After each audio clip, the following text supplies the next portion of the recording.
Test X1. Take I said, empty your mind. Be formless, shapeless, like water. Now you put water into a cup, it becomes the cup. You put water into a bottle, it becomes the bottle. You put it in a teapot, it becomes the teapot.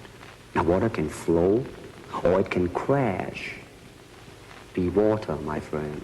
He was the most outstanding master of martial arts, actor, director, and screenwriter. A person who became a living legend thanks to his talent, determination, and hard work. He had exceptional energy and a powerful life force that attracted millions of followers from all over the world. He was respected by athletes, adored by moviegoers, and admired by women. However, the path to worldwide recognition of this legendary actor was incredibly thorny and full of daily struggle for the right to be heard. Bruce Lee. I was born in San Francisco in 1940. I'm 24 right now. His fists and feet did most of the talking, and his face became recognized around the world.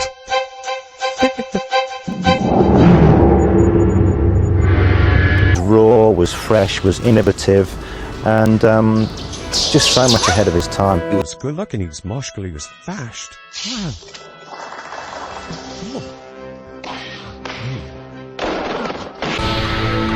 Bruce in Hong Kong, it's tough to envision now, but then he was the equivalent of a Michael Jackson times 10. Bruce was so massive, that he could not leave his house. Young Chinese males particularly just looked up to him as being the guy. Again, for the same element. He was cool, he was well built, he was good looking, he was a terrific martial artist, he was successful, he was everything that, every young male aspires to be. Explosive speed. I've never seen explosive speed like Bruce Lee did.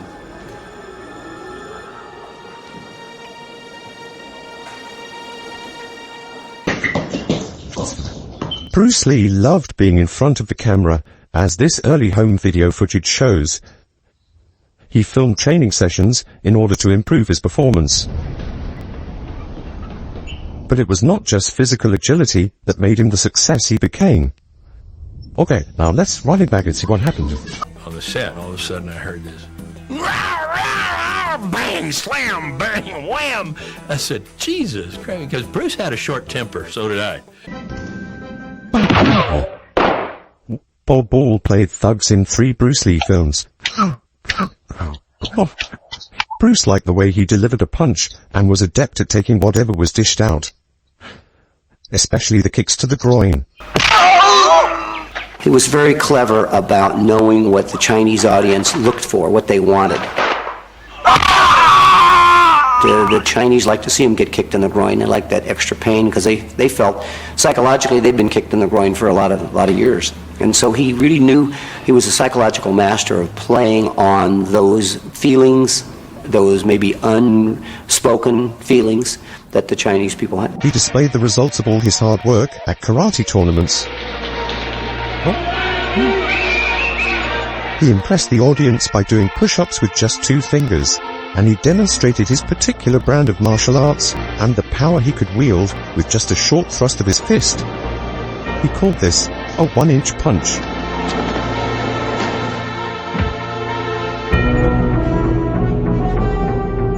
With his career in television faltering and a family to support, he returned to teaching Jeet Kune Do, but now his students were Hollywood stars like James Coburn.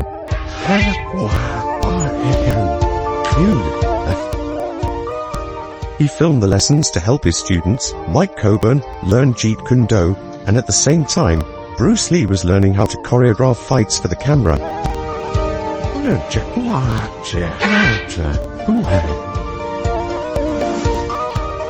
Another regular student was basketball player Kareem Abdul-Jabbar, who gave him a unique challenge. I certainly tested him. My reach was a big problem for him. He liked problems like that. Because most people didn't test him. He was a lot more of a challenge for me than I was for him. With a star to bank on, the Hong Kong film company doubled the budget for his next movie, Fist of Fury. What the audience didn't know was, all the fight scenes were shot while he was in pain from a back injury.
I remember the first time I met Bruce Lee. That time he was not study shooting in Hong Kong. He just come visit in Hong Kong, you know. He come to my set. I was an action choreographer that time, and somebody introduced him for me. Oh, this Bruce Lee, the Sam Home, blah blah blah. I said, oh, hello, and then I said, are you really fast?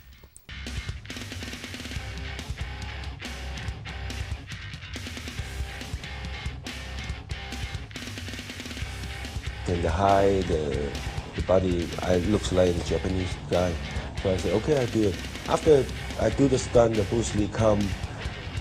They're quite difficult, the stunt. Then Bruce Lee come to hug me. Oh, what's your name? I said, my name is Jackie. Oh, you're good, you're great. When Bruce Lee kick, you don't shake your eyes. Because when you shake your eyes, you cannot see Bruce Lee kick. You know how fast? No, because the roommate, the mix, Bruce Lee, a lot of pressure. No, human being, just human being. Cannot, like a cartoon. No, how fast? That's the fast you can be. Imagine a young boy, brimming with energy and curiosity, navigating the vibrant streets of Hong Kong. Born in San Francisco in 1940, during the tumultuous era of World War II, this boy would grow up to become a legend. His name? Bruce Lee, an indomitable spirit destined to bridge East and West, forever changing the worlds of martial arts and cinema. As a child, Bruce was no stranger to adversity.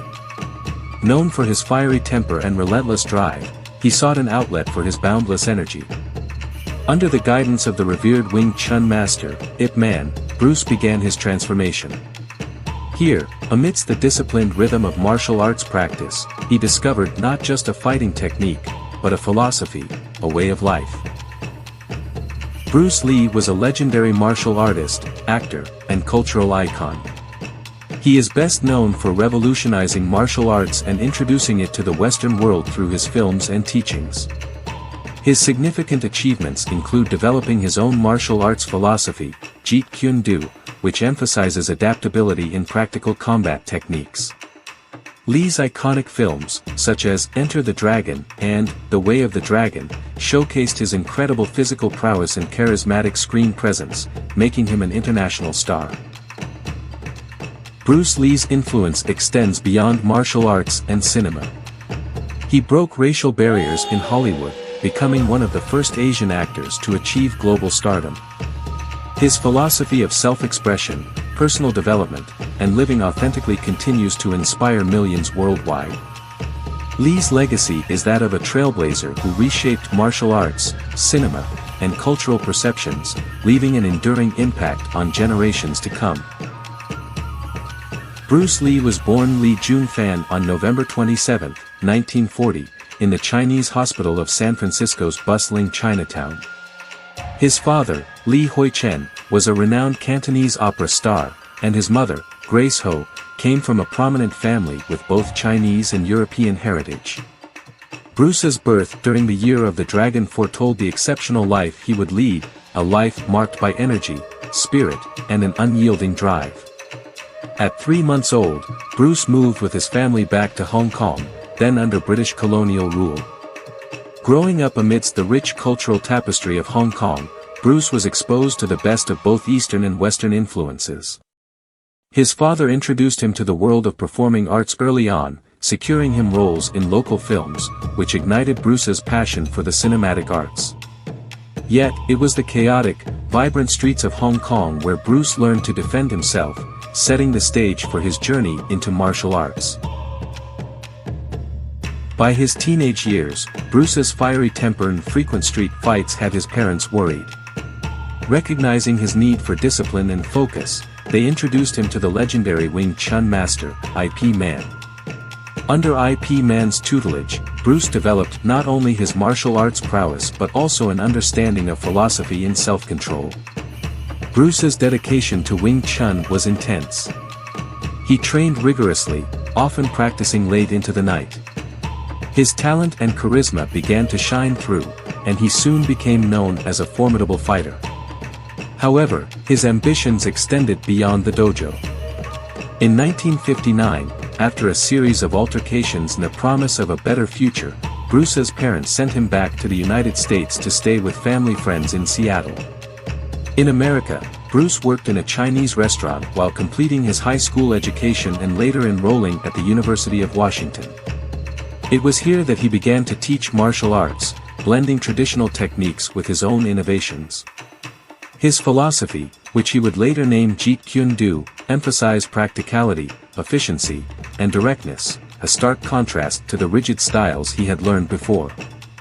Bruce's teaching attracted many students, including notable actors, and his reputation as a martial artist began to grow. Bruce's charisma and revolutionary approach to martial arts caught the attention of Hollywood. He moved to Los Angeles, where he landed the role of Kato in the television series, The Green Hornet. Although the show was short-lived, Bruce's performance left a lasting impression. He continued to teach martial arts to celebrities and work on film projects that showcased his skills and philosophy. In 1971, Bruce returned to Hong Kong to star in The Big Boss, which became a massive hit and solidified his status as a superstar. This success was followed by other iconic films such as Fist of Fury and Way of the Dragon, the latter featuring a legendary fight scene with Chuck Norris in the Coliseum. Bruce's magnum opus, Enter the Dragon, was released in 1973, making him an international sensation. However, tragically, Bruce passed away on July 20, 1973, at the age of 32, just days before the film's release. His sudden death shocked the world and left a void in the hearts of millions. Bruce Lee's legacy transcends his films and fighting techniques. He broke racial barriers in Hollywood, introduced the world to the beauty and depth of Chinese martial arts, and inspired generations to pursue physical and philosophical excellence. His teachings on self-expression and living authentically resonate deeply to this day, making Bruce Lee not just a martial artist or actor, but a timeless symbol of human potential. Bruce Lee's life, though brief, burned with an intensity that left an indelible mark on the world. He was more than just a martial artist or a film star, he was a visionary who fused Eastern and Western philosophies, bridging cultural gaps and challenging stereotypes. His development of Jeet Kune Do revolutionized martial arts, emphasizing fluidity, adaptability, and personal expression. Lee's films, such as Enter the Dragon, transcended genre to become cultural landmarks, showcasing not just his physical prowess but also his deep understanding of martial arts as an art form and way of life. His impact on cinema is immeasurable, influencing countless filmmakers and actors across generations.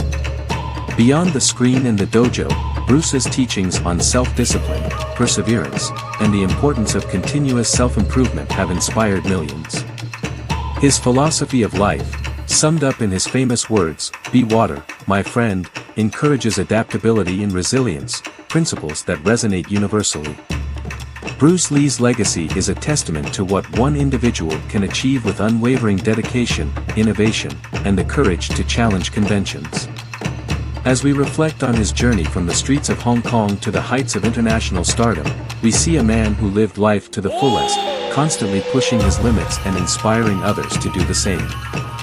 In the end, Bruce Lee's story is not just about his physical feats or cinematic triumphs, it's about the spirit of a dragon that continues to inspire, motivate, and ignite passion in all who encounter his enduring flame.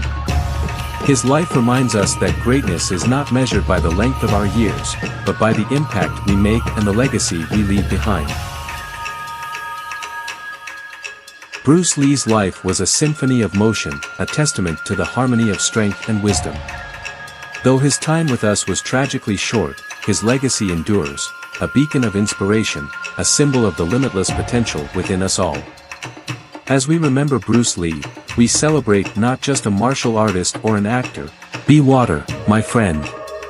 Bruce Lee's famous adage, "Be water, my friend," is more than just a catchy phrase. It encapsulates his profound understanding of flexibility and adaptation. Water, in its natural state, takes the shape of any container, flows through the smallest crevices, and can be both gentle and powerful. Lee believed that human beings should strive to embody these qualities. In martial arts, as in life, rigidity can be a downfall.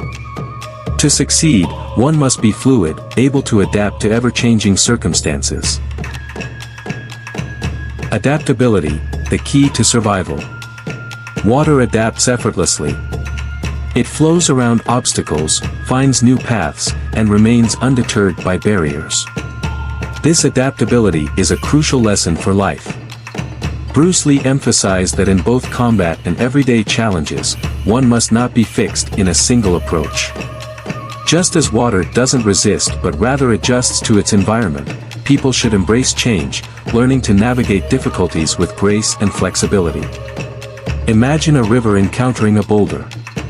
Instead of crashing against it relentlessly, the water finds a way around, over, or even under the obstacle. This principle can be applied to life's challenges. When faced with obstacles, whether they be personal or professional, one should seek creative solutions, embracing the fluidity and resilience of water. By adapting, one can overcome even the most daunting barriers. Adaptability, thriving in a dynamic world. In today's fast-paced society, adaptability is more crucial than ever.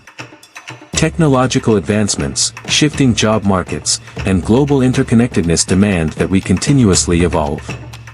Bruce Lee's metaphor of water teaches us the importance of being fluid and flexible. Just as water conforms to the shape of any vessel, we too must adapt to new environments and challenges. Consider the workplace. The rise of remote work and digital communication has reshaped traditional office settings. Adapting to these changes involves learning new skills, embracing technological tools, and finding innovative ways to collaborate. Those who resist change may struggle, while those who adapt will thrive. This principle extends to personal life as well, whether it's navigating relationships, coping with societal shifts, or embracing new hobbies, adaptability is key. Resilience, the power within. Water is deceptively powerful. A gentle stream can, over time, carve through solid rock. This relentless persistence, combined with patience, illustrates another crucial aspect of Bruce Lee's philosophy. True strength lies not in brute force, but in resilience and endurance. Lee taught that perseverance, much like the steady flow of water, can erode even the hardest obstacles over time. In the realm of martial arts, this means cultivating an inner strength that doesn't rely solely on physical prowess but also on mental fortitude. In life, it translates to enduring hardships and continuing to move forward, no matter how slow the progress may seem. The consistent, unwavering effort will eventually lead to significant breakthroughs, much like water slowly but surely carving out canyons and shaping landscapes. Resilience, enduring modern pressures. Modern life is replete with stressors, from economic uncertainties to personal setbacks. Bruce Lee's concept of resilience, inspired by the persistent nature of water, is a powerful antidote. Water's ability to erode even the hardest rock over time exemplifies the strength of steady, persistent effort. In personal development, this translates to setting long-term goals and steadily working towards them, despite obstacles. Whether it's pursuing higher education, building a career, or improving physical health, resilience helps us overcome challenges. In mental health, resilience means developing coping strategies to handle stress, such as mindfulness, exercise, and seeking support when needed. Emptiness, the essence of creativity. Water is also a symbol of potential and creativity. Its formlessness allows it to take on any shape, embodying the concept of emptiness. Bruce Lee often spoke of the need to empty one's mind, to be free of preconceived notions and rigid thoughts. In this state of mental emptiness, one becomes open to new ideas and innovations, much like water that can fill any container, no matter the shape. This principle is essential for personal growth and creativity. By letting go of fixed patterns and habits, one can explore new possibilities and adapt to novel situations. Bruce Lee's own martial arts style, Jeet Kune Do, reflects this philosophy. It is not bound by rigid forms or traditions but is an evolving, adaptive practice that incorporates the best techniques from various disciplines. Creativity, embracing innovation. Bruce Lee's philosophy also emphasizes the importance of emptiness, being open and formless like water. In modern terms, this can be seen as fostering creativity and innovation. The rapid pace of change today requires us to think outside the box, question traditional methods, and innovate continuously. In the tech industry, for example, companies like Apple and Google thrive by embracing creativity and encouraging employees to explore new ideas. This mindset is not limited to corporations. Individuals can also benefit by cultivating curiosity and openness. Learning new skills, experimenting with different approaches to problems, and being willing to pivot when something isn't working are all ways to embody this creative adaptability. Balance and harmony. Water also teaches the importance of balance and harmony. In nature, water is a vital element that maintains equilibrium within ecosystems. It can be calm and serene, like a still lake, or tumultuous and forceful, like a raging river. Understanding when to embody the calmness of a lake or the power of a river is key to mastering both martial arts and life's challenges.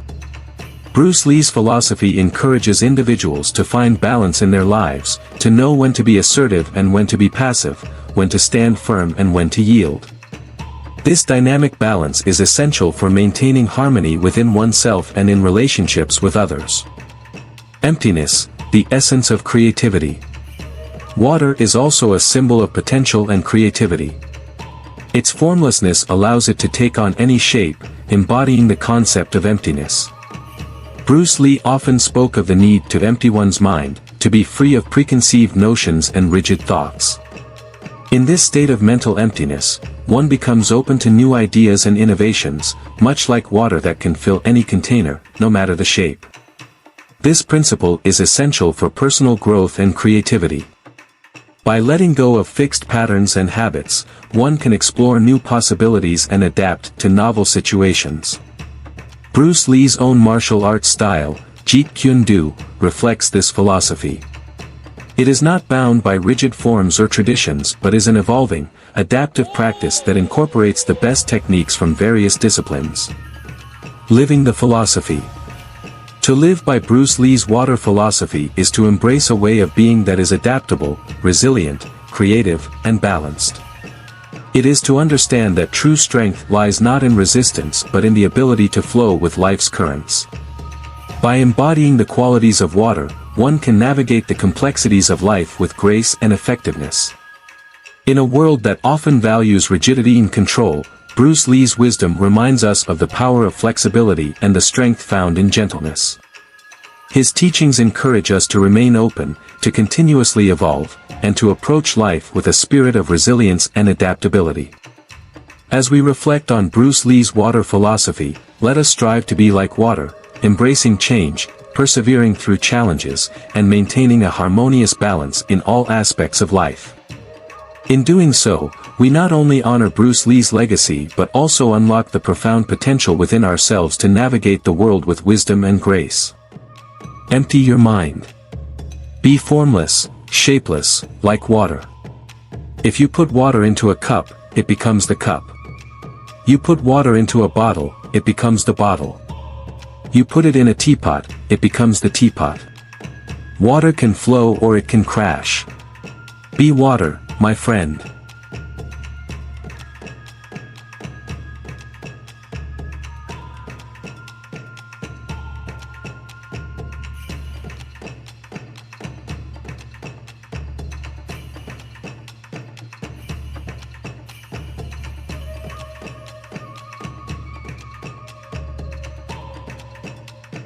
Bruce studied the Wing Chun style of martial arts.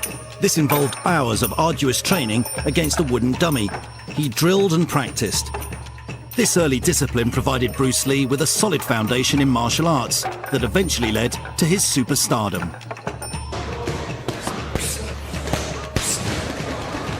Jeet Kune Do is a conceptual approach to training in martial arts, as against his Jun Fang Kung Fu, which is fixed. And that's what's great. That's what's ever changing about his art is it goes on. Whereas if it was fixed, it has a time. It's of its time. It's of the 60s or of the 70s. Where if you're dealing principles are forever. When the opponent expands, I contract. When he contracts, I expand. And when there is an opportunity, I do not hit. It hits all by itself. Bruce Lee's martial arts philosophy, often referred to as Jeet Kune Do, JKD, translates to the way of the intercepting fist. This approach revolutionized martial arts by emphasizing adaptability, efficiency, and simplicity. Here are some key secrets behind Jeet Kune Do that highlight its innovative aspects. Concept of interception. The name Jeet Kune Do itself reveals one of its core principles, interception. Lee emphasized attacking an opponent at the moment they begin their attack, effectively intercepting and neutralizing the threat. This requires not only speed but also precise timing and awareness. Simplicity and directness. Lee believed in stripping down martial arts to its most effective components. He removed any superfluous or overly complex movements, focusing instead on what would achieve the desired result in the quickest and most efficient manner. His mantra, "Keep it simple," was central to JKD. Adaptability and fluidity. Unlike traditional martial arts styles that often adhere to rigid techniques and forms, JKD is highly adaptable. Lee encouraged practitioners to be like water, fluid and able to adapt to any situation or opponent. This philosophy allows for continuous evolution and personal expression in combat. Jeet Kune Do is not confined to a single martial art.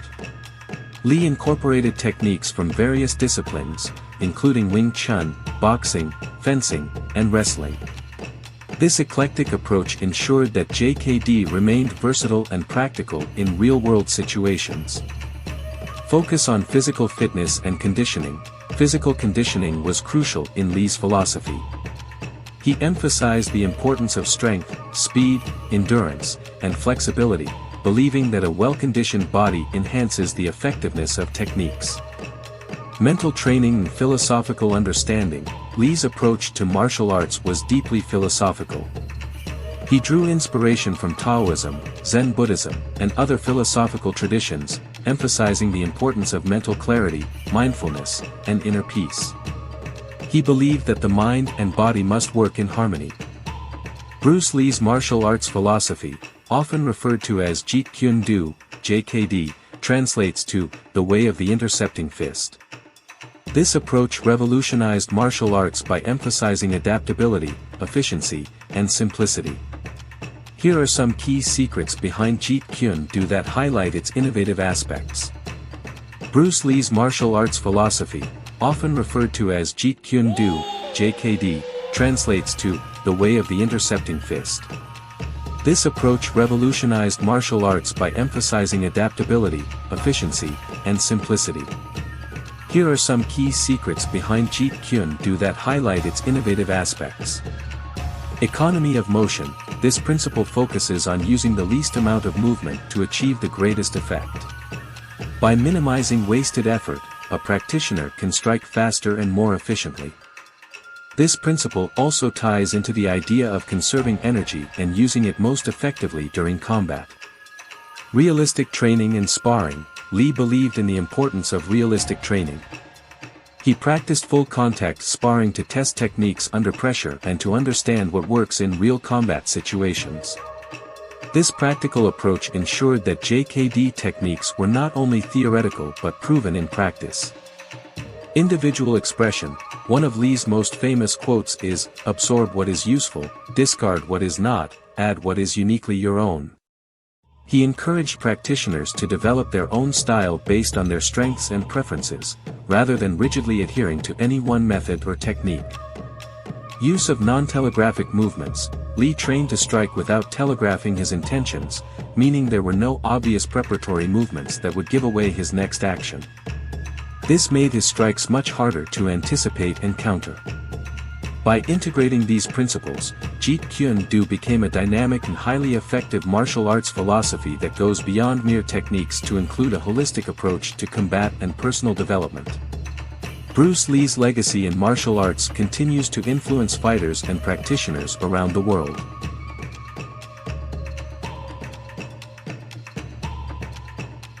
His club was located in Seattle's Chinatown. Lee planned to open a whole chain of kung fu schools in the United States. He didn't even try to advertise his club, so there weren't any signs above the door that were typical of karate schools. He hoped that his school's reputation would be high enough that word of mouth would do what was necessary to promote it. He wanted to teach only those who, having a great desire to understand the technique of kung fu, would also be ready to accept the philosophical ideas embedded in this art. The key idea in his teaching was the philosophy of water. Once in his youth, after meditating and exercising, Bruce went swimming. On the sea, I thought of all my past training and got mad at myself and punched the water, Lee said. Right then at that moment, a thought suddenly struck me. Was not this water the very essence of Kung Fu? Hasn't this water just now illustrated to me the principle of Kung Fu? I struck it, but it did not suffer hurt. Lee then realized that water was the softest substance in the world that could be contained in the smallest jug. It only seemed weak. In fact, it could penetrate the hardest substance. Then he realized that he wanted to be like water. Well, Kung Fu, the best example would be a glass of water. Why? Because water is the softest substance in the world, but yet it can penetrate the hardest rock or anything, granite, you name it.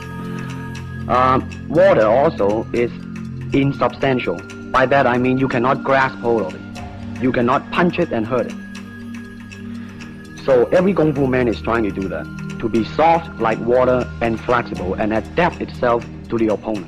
When Lee's followers were free from lectures, they spent a great deal of time practicing techniques. They usually did this on the lawn near the university building. When Bruce demonstrated another technique to students, he always explained the philosophical principles behind what he called Tao Kung Fu. After classes, they all went somewhere together, more often to a movie or a cafe to have a snack. Where he met with the master of a number of martial arts, James Yim Lee. James was much older than Bruce and had many years of experience, but he was so intrigued by the young man's skill and his methods that he immediately became his first student, even though Lee was only 18 at the time. Now Bruce met with James, having flown back to Oakland, and suggested that the two of them open a school in the city. Lee was so enthusiastic about the prospects for the development of Kung Fu in America that he decided to abandon further education and began to bring his plans to life. As long as I can remember, I feel I have had this great creative and spiritual force within me that is greater than faith, greater than ambition, greater than confidence, greater than determination, greater than vision. It is all these combined. My brain becomes magnetized with this dominating force which I hold in my hand. The Green Hornet, based on the success of a series of radio programs launched in the 1930s, the Green Hornet was supposed to show the adventures of Britt Reed, a journalist, publicist, and editor who wore green clothes at night and turned into a crime fighter. Bruce, who played the role of Kato, Britt Reed's bodyguard and assistant, found himself famous in one night. Later, Bruce, laughing, told one of the reporters, "I was chosen for the role of Kato in the Green Hornet because I was the only Chinese man to correctly pronounce Britt Reed." The show consisted of 30 episodes. Bruce later said that he thought the series was too straightforward. Britt Reed and Kato always had no more than half an hour to deal with the villains. There were many different characters in the series, so most of the time there was complete confusion on the screen. And although adults found the story too far-fetched and artificial, children fell in love with Bruce's character. Even critics noted the sensationalism of Kung Fu performed by the actor. In fact, the show director originally wanted Lee to fight in a typical American style, using fists and punches. But being a professional martial artist, Lee refused, insisting that he should fight in his own style. As a result, everyone was stunned by the actor's technique and the lightning speed of his movements. In fact, he was forced to slow down his punches so that the camera could capture them. Like this video, if you consider our today's star to be a master of his craft. After the Green Hornet's success, Bruce had a crowd of fans, and besides, his family's financial affairs had noticeably improved. The actor was already paid $400 a week, and later the couple was able to buy a house in the cozy area of Los Angeles' Upper Bel Air. However, money bothered the young movie star the least. In fact, he wanted to achieve a higher level in what he did. Even before he became famous, he felt himself the equal of everyone else around him, and he never felt any sense of inferiority because he was Chinese or because he wasn't a millionaire. Much of this may have had something to do with the fact that he knew he was going to be a great success one day. After shooting one season of Green Hornet, Lee found himself without a job for a while. But he did not sit still and was engaged in his Institute of Martial Arts, the Junfeng Kung Fu Institute, which he opened back in the 60s. At that time in his life, Bruce concluded that the techniques of traditional martial arts were too rigid and formalized to be practical in chaotic street fighting scenarios. Lee decided to design the system with an emphasis on practicality, flexibility, speed, and efficiency. He started using different training methods such as strength training, running for endurance, stretching for flexibility, and many others which he constantly adapted, including fencing and basic boxing techniques. The stunts that Bruce liked to perform in public were really exciting. His American lawyer, Adrian Marshall, talked about the coin trick like this. Bruce put this dime in my hand and then said, "Let's see how fast you are. When I reach out for that dime, you close your fist and see if you can stop me from getting it." The first 2 times, Adrian managed to make a fist before Bruce could grab the coin. The 3rd time, everything seemed to move a bit faster, but when I closed my fist, I still had that dime tightly clutched. Or at least I thought I had. When I opened my fist, not only had the dime gone, there was a penny lying in my hand instead. And this was just one of his tricks. Bruce believed that no style was a true style.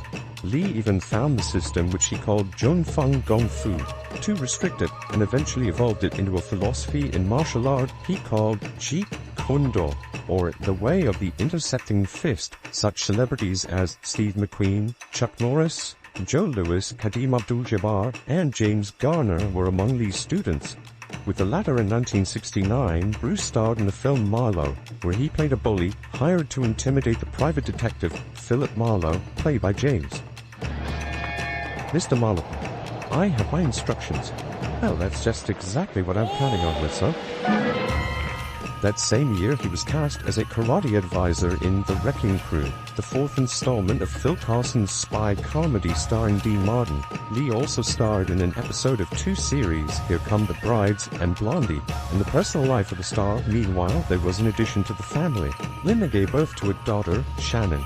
In 1970, Bruce was responsible for the fight choreography for A Walk in the Spring Rain, starring Ingrid Bergman and Anthony Quinn, written by another Lee student, Sterling Silliphant. It was then that the actor injured his lower back. Terrible pain did not leave him for 3 months. Only books were saving him at that time. He had thousands of books. They were all over his house and even overflowed into the garage. I found it amazing that such a young man had read so much, which was why when you talked to him, you found his vocabulary so amazing. Bruce learned philosophy from the books of such authors as Buddha, Confucius, Lao Tzu. At the same time, he also wrote all the works of Jiddu Krishnamurti. Later, in developing his Jeet Kune Do method, Lee used some of the ideas he read from his books.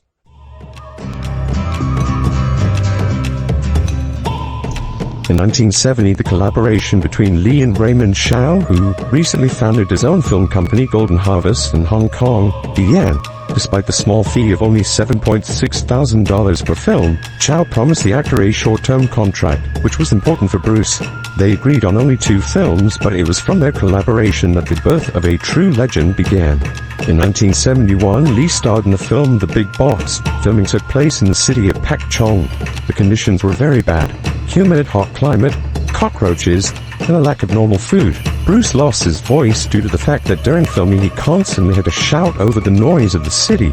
Besides, he injured his back, and after each shot of a fight scene, the actor needed a long rest. Bruce wrote about his experience. "First, I sprained my shin when I landed on the mat after a high jump, so I had to spend over 2 hours traveling to the doctor in Bangkok. As a result, I caught the flu during this trip. It was terribly hot in Bangkok.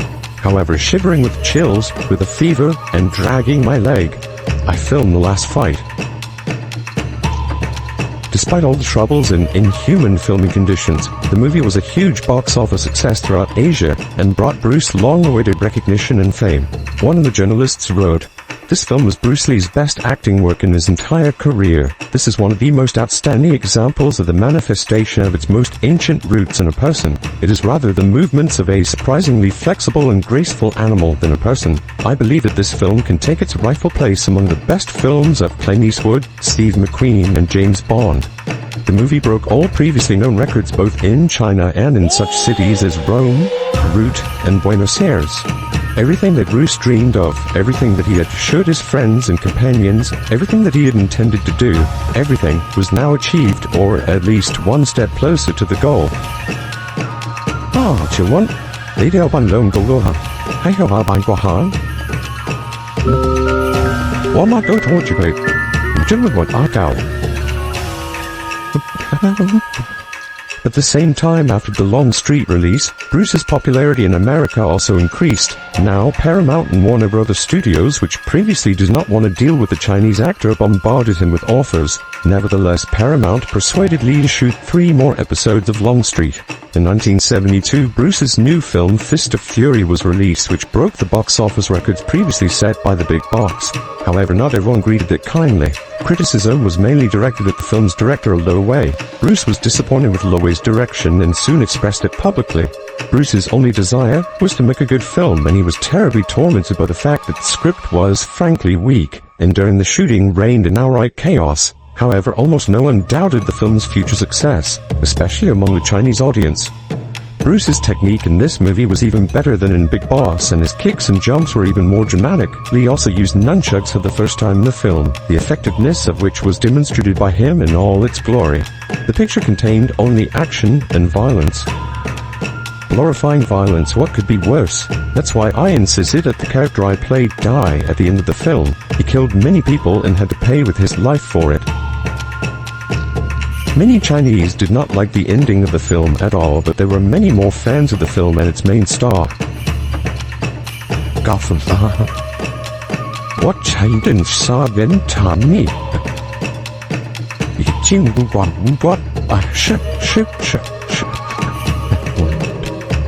The actor became so popular that a simple outing to a movie or a restaurant always ended with obsessive requests for an autograph and a complete lack of privacy. That's why Bruce began to appear in public less and less and spend more and more time at home. Fist of Fury made Bruce perhaps one of the most desirable actors in the world of show business, especially for producers. In the Philippines, for example, the film ran for 6 months, and the government was forced to eventually reduce the number of imported films to protect the local film companies. In Singapore, as in Hong Kong, speculators received huge funds by selling dollar tickets for 18. Producers from all over the East began to offer Bruce money. It was definitely the cheapest way for them to make money using his popularity.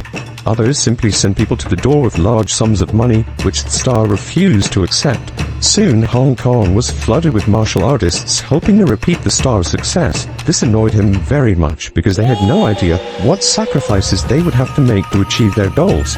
Explaining why he wanted to be the best representative of martial arts, Bruce especially emphasized that his daily training was a minimum of 2 hours, which included running for 4 miles and more, flexibility exercises, practicing techniques in different conditions, hitting a punching bag, and much more. Every day he ran out of his home in Hong Kong, keeping his head as low as possible to avoid being recognized. Of course, fame had its sweet side. An actor, for example, could afford to buy luxury cars. Bruce never hid his love for cars, although his greatest love was books. He never considered them as an inseparable part of the interior, but saw them primarily as a source of ideas, philosophical and religious principles. Besides, the actor loved beautiful clothes and enjoyed buying them, and the Lee couple loved seeing Bruce's photos in newspapers and on the covers of magazines from all over the world. However, Linda noted that if these photos were not there, it would not have upset him much. In the last 2 years of his life, Bruce often came home from the studio in a depressed state, violently experiencing problems that arose during work. Sometimes he became terribly upset when he suddenly found that he was physically unable to carry out something he had planned. It was at this time that he began to suffer from insomnia. When he was working at the studio and things didn't work out for him, Bruce often called home and asked his wife to come to him. "I don't think I could have done anything significant for him," said Linda, "but being around him, I had a soothing effect on him. In general, I'm sure that each of us did everything possible to strengthen our relationship. We each played our part as well as we could, and perhaps we impressed each other by doing much more for the other than we could have imagined at the beginning of our married life." After finishing work on The Big Boss and Fist of Fury, Bruce was no longer bound by any contract. The success of these films once again convinced the actor that he should create a film that could earn public recognition and, at the same time, make people respect the world of martial arts even more. Lee had to endure a long and hard struggle to reach the level he was now, but he was aware that it would be very difficult for him to stay at the top, and it would require additional superpowers from him.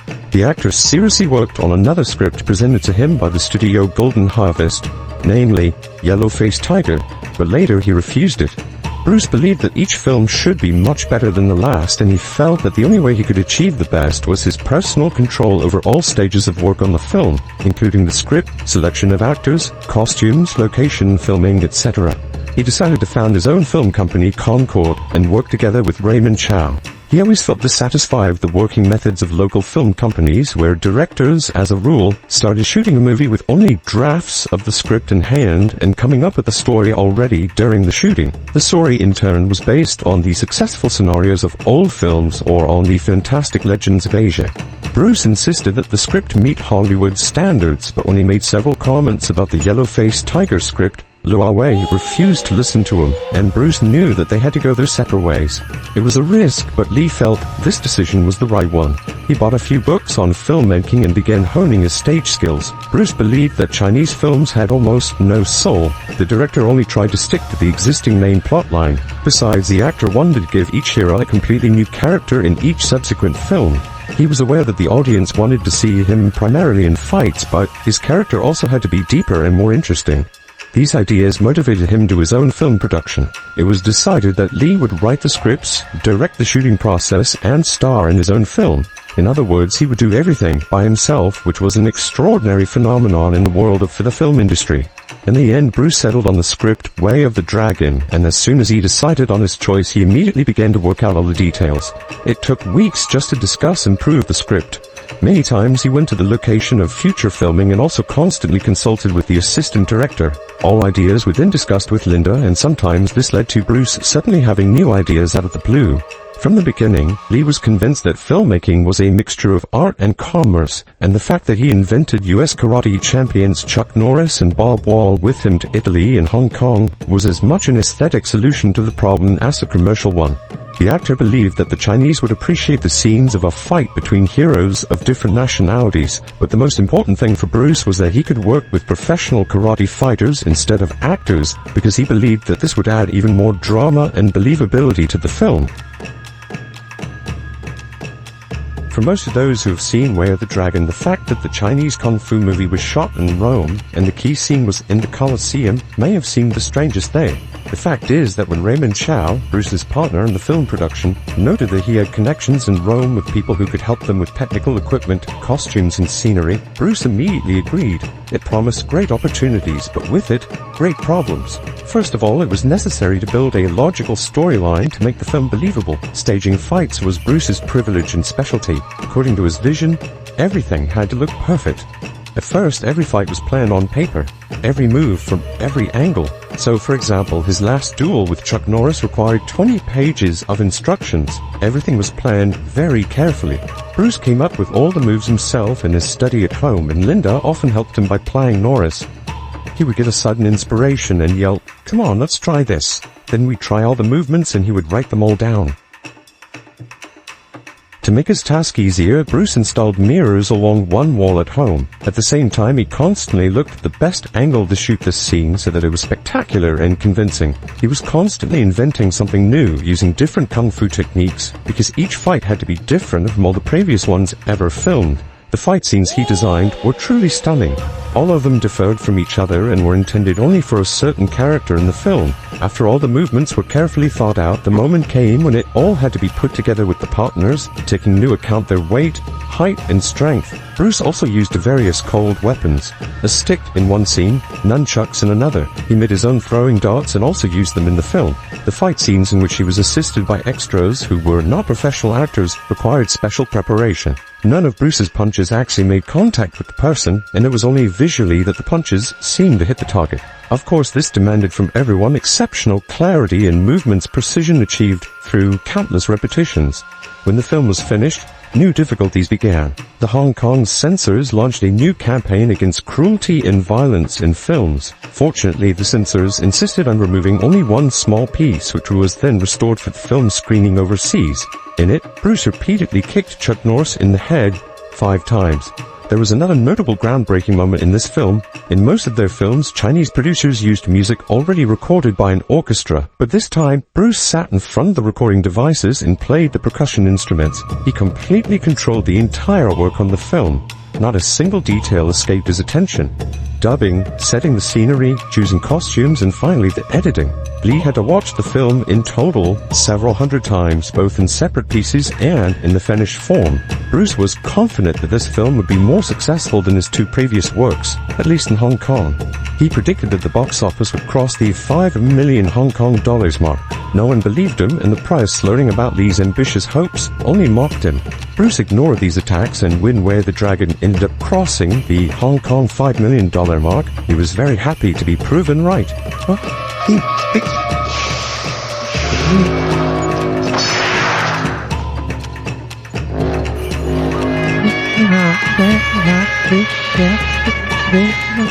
Success served as a push for his further work. During the time when Bruce voiced and edited Where the Dragon, he changed his appearance a bit, letting go of the small mustache and stubble. He was barely recognized on the street. Work was going well, and Lee was happy about the lack of public pressure.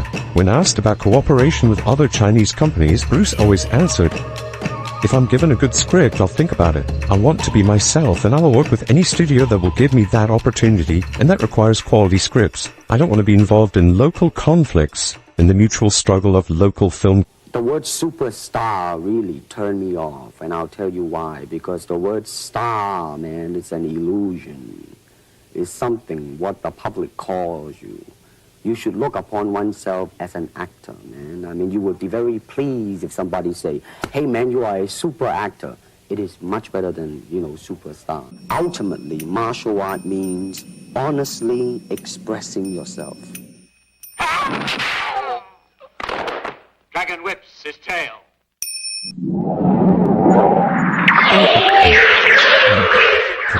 He turned to karate champion Chuck Norris for the Coliseum battle in Way of the Dragon.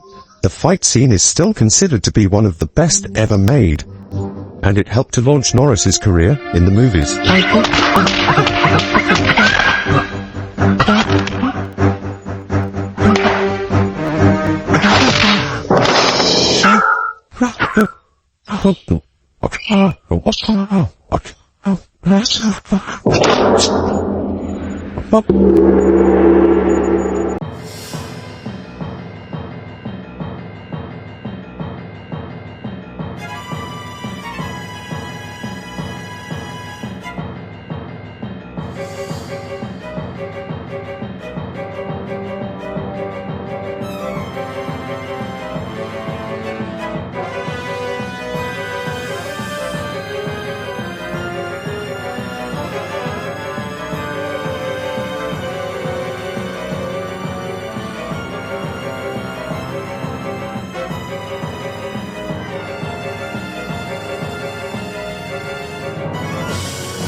He is best known for revolutionizing martial arts and introducing it to the Western world through his films and teachings. His significant achievements include developing his own martial arts philosophy, Jeet Kune Do, which emphasizes adaptability in practical combat techniques. Lee's iconic films, such as Enter the Dragon and The Way of the Dragon, showcased his incredible physical prowess and charismatic screen presence, making him an international star. Bruce Lee's influence extends beyond martial arts and cinema. He broke racial barriers in Hollywood, becoming one of the first Asian actors to achieve global stardom. His philosophy of self-expression, personal development, and living authentically continues to inspire millions worldwide. Lee's legacy is that of a trailblazer who reshaped martial arts, cinema, and cultural perceptions, leaving an enduring impact on generations to come. Fans were devastated by his sudden death. A crowd of more than 25,000 people jammed the streets around the Hong Kong funeral parlor, where his body lay.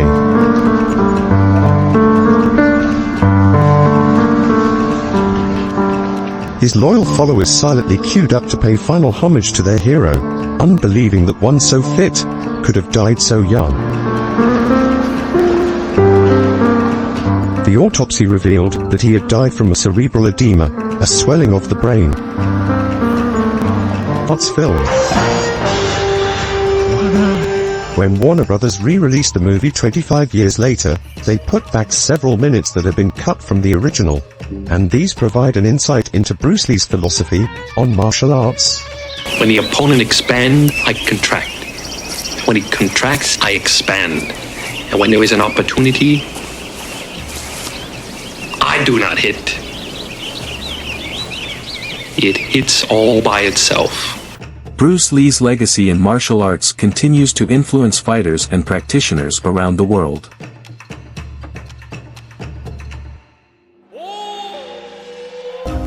He was a believer in the individual's potential for self-realization and self-expression, and his thoughts continue to echo, acting as a catalyst for personal and collective transformation. Bruce Lee, through his life and work, has become more than a symbol. He is an enduring influence that continues to make waves of change. Beyond his public persona, Bruce Lee was a man of profound depth and personal conviction. A loving family man, and a believer in the boundless potential of the human spirit. His life may have been fleeting, yet the impact he made remains unmatchable. Bruce Lee was not just a martial artist. He was a force of change in the world of cinema. A revolution. Embrace the philosophy of formlessness, let go of rigidity and become adaptable in all aspects of life. Dive deep into the life and philosophy of Bruce Lee. Subscribe now and embrace the formless way of the dragon. Embrace the philosophy of formlessness, let go of rigidity and become adaptable in all aspects of life.